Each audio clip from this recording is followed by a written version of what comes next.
हम जानते हैं कि पावर प्लांट में कोई भी कार्य को करने से पहले परमिट लेना चाहिए। तो चलिए जानते हैं उसके बारे में, ताकि हम सुरक्षित घर वापस आ सकें बिना किसी भी दुर्घटना के। PTW system, permit to work system. परियोजनाओं में उपयोग किए जाने वाले परमिट टू वर्क फॉर्मेट 4 प्रकार के होते हैं। विभिन्न प्रकार के कार्यों के लिए अलग-अलग फॉर्म हैं। परमिट फॉर वर्क, पीएफडब्ल्यू, यह सामान्य कार्य के लिए परमिट है। रेस्टोरेशन ऑफ मोटिव पावर, आरओएमपी, यह मोटिव पावर की पुनर्स्थापना के लिए परमिट है। लिमिटेड वर्क सर्टिफिकेट, एलडब्ल्यूसी, यह सीमित कार्य के लिए प्रमाण पत्र है। सैंक्शन फॉर टेस्ट, एसएफटी, यह परीक्षण के लिए अनुमति है। परमिट फॉर वर्क, पीएफडब्ल्यू, काम के लिए अनुमति पत्र। Restoration of motive power, romp, प्रेरक शक्ति की पुनःस्थापना। लिमिटेड वर्क सर्टिफिकेट, एलडब्ल्यूसी, सीमित काम प्रमाण पत्र। सैंक्शन फॉर टेस्ट, एसएफटी, परीक्षण के लिए स्वीकृति। लॉकआउट बॉक्स, पूर्ण प्रमाण के लिए लॉकआउट बॉक्स प्रणाली अपनाई जाती है। सभी नियंत्रण कक्षों में लॉकआउट बॉक्स प्रदान किए जाते हैं। उसके बाद सभी कुंजियां लॉकआउट बॉक्स में बंद कर दी जाती हैं। प्रत्येक बॉक्स में 5 कुंजियां होती हैं। एक ही उपकरण पर 5 परमिट जारी किए जा सकते हैं।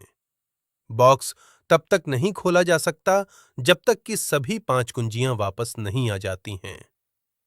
वर्क ऑर्डर कार्ड, यह एक लिखित मांग पत्र है जो रखरखाव सेवा के लिए होता है, चाहे उसकी प्रकृति और स्रोत कुछ भी हो। यह रखरखाव सेवा प्रणाली का एक हिस्सा है, न कि एक प्रक्रिया जिसके द्वारा कार्य व्यवस्थित, निर्देशित और नियोजित तरीके से नियंत्रित किया जाता है। वर्क ऑर्डर कार्ड कार्य कार्यक्रम को सबसे कुशल तरीके से पूरा करने में मदद करता है। वर्क ऑर्डर कार्ड में निम्नलिखित जानकारी होती है।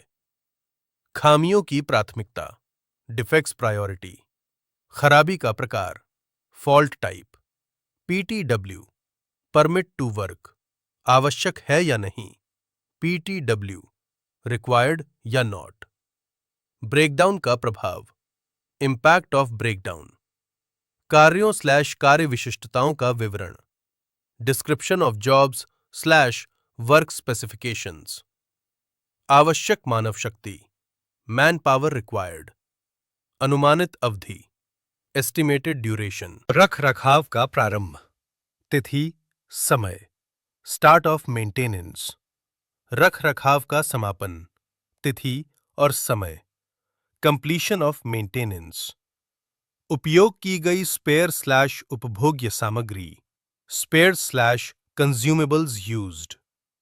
विशेष उपकरण और टैकल्स का उपयोग, special tools and tackles used.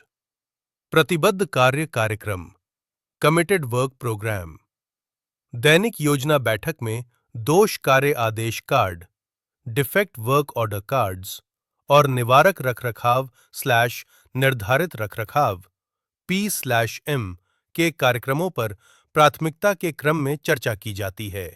साथ ही कार्य अनुमति पत्र, परमिट टू वर्क, PTW, की उपलब्धता और मानव तथा अन्य संसाधनों की उपलब्धता का पता लगाया जाता है। अगले 7 दिनों के लिए कार्यक्रम अस्थायी रूप से निवारक रखरखाव, प्रिवेंटिव मेंटेनेंस और ब्रेकडाउन रखरखाव, ब्रेकडाउन मेंटेनेंस के लिए तय किया जाता है। पारस्परिक रूप से सहमत कार्य योजना, जिसे प्रतिबद्ध कार्य योजना, कमिटेड वर्क प्लान कहा जाता है, को बदला या स्थगित नहीं किया जा सकता, सिवाय आपातकालीन कार्य, इमरजेंसी वर्क के कारणों के। प्राथमिकता दोष, प्रायोरिटी ऑफ डिफेक्ट्स। ई, प्राथमिकता दोष। ई का अर्थ है तत्काल ध्यान देने योग्य कार्य। इस श्रेणी में वे कार्य आते हैं जिनमें तत्काल कार्रवाई की आवश्यकता होती है, ताकि कर्मियों को चोट या मुख्य संयंत्र या महत्वपूर्ण सहायक संयंत्र को हानि से बचाया जा सके, या स्टेशन के उत्पादन में महत्वपूर्ण कमी को रोका जा सके। केवल यूनिट कंट्रोल इंजीनियर ही उचित कारण देकर ई प्राथमिकता जॉब कार्ड जारी कर सकता है। ए प्राथमिकता दोष, ऐसे दोषों को जल्दी से प्रोसेस किया जाना चाहिए ताकि वे 24 से 72 घंटों के भीतर प्रोग्राम किए जा सकें। ऐसे दोष तत्काल नहीं होते और क्षेत्र इंजीनियरों द्वारा उचित निदान के लिए प्रतीक्षा कर सकते हैं। बी प्रायोरिटी डिफेक्ट्स, ऐसे दोष जो 72 घंटे से 1 सप्ताह के भीतर ठीक नहीं किए जाने पर उत्पादन की हानि का कारण बनते हैं।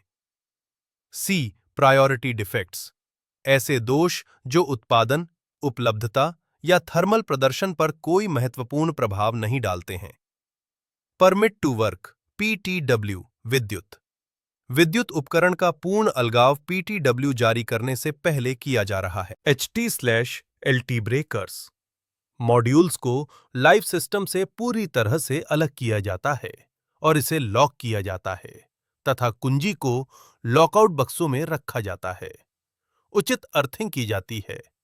खतरे के टैग मॉड्यूल्स और अलग किए गए ब्रेकर्स पर लगाए जाते हैं। पीटीडब्ल्यू मैकेनिकल पीटीडब्ल्यू जारी करने के लिए पहले विद्युत प्रणाली को अलग किया जाता है। उपकरण/प्रणाली को पहले विद्युत रूप से अलग किया जाता है और फिर यांत्रिक रूप से अलग किया जाता है, जैसे कि दबाव कम करना, वेंटिंग, ड्रेनिंग और वाल्व को बंद करके लॉक किया जाता है। सभी कुंजियों को लॉकआउट बॉक्स में रखा जाना चाहिए। ROMP, मोटिव पावर की पुनर्स्थापना, कभी-कभी मोटिव पावर की पुनर्स्थापना का कार्य किया जाता है, जैसे कि मिल रोलर सेटिंग। यहां मशीनी अलगाव मेक आइसोलेशन किया जाता है, लेकिन मोटिव पावर की पुनर्स्थापना के लिए अनुरोध किया जाता है। लिमिटेड वर्क सर्टिफिकेट, यह फॉर्म तब उपयोग किया जाता है जब प्लांट या हाई वोल्टेज HV उपकरण पर या उसके आसपास काम किया जाना है, जिसमें काम को सीमित करके किया जाता है। इसका उपयोग मुख्य रूप से निम्नलिखित उद्देश्यों के लिए किया जाएगा। Switch gear room, transformer compound में पेंटिंग और अन्य समान कार्य, जिसमें केबल बिछाना भी शामिल है। सर्किट के रिले/कंट्रोल पैनल पर सभी कार्य। लाइव केबल के निकट खुदाई का कार्य। संवीक्षण के लिए अनुमति, सैंक्शन फॉर टेस्ट, एक सुरक्षा दस्तावेज जो एक विशिष्ट प्रारूप में होता है, जिसमें परीक्षण किए जाने वाले संयंत्र/उपकरण को निर्दिष्ट किया जाता है। परीक्षण के दौरान की जाने वाली परिस्थितियों को बताया जाता है और यह पुष्टि की जाती है कि प्रणाली से सुरक्षा प्राप्त करने के लिए क्या कार्यवाही की गई है। Shift charge engineer, shift charge engineer SCE शिफ्ट के दौरान PTW permit to work system के लिए पूर्ण रूप से जिम्मेदार होता है। Unit control engineer UCE SCE के मार्गदर्शन में व्यक्तिगत यूनिट्स के लिए जिम्मेदार होता है।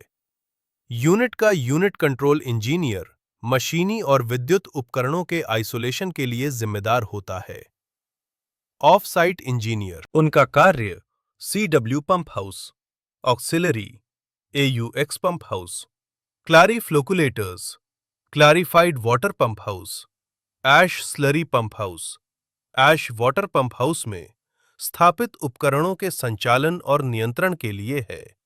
वह अपने कार्य क्षेत्र से संबंधित PTWS के जारी करने और रद्द करने के लिए जिम्मेदार हैं, जिसमें उचित आइसोलेशन और खतरा टैग लगाने का कार्य भी शामिल है। शिफ्ट इंजीनियर CHP, उनका कार्य उनके क्षेत्र से संबंधित PTW के आइसोलेशन, जारी करने और निरस्तीकरण की जिम्मेदारी है। Shift chemist DM/WT plant, shift chemist सभी वेसल्स, पाइपलाइंस और उपकरणों के आइसोलेशन के लिए जिम्मेदार है जो DM प्लांट/WT प्लांट में स्थित हैं। वह मेंटेनेंस इंजीनियर को PTW जारी करेगा। आपका धन्यवाद।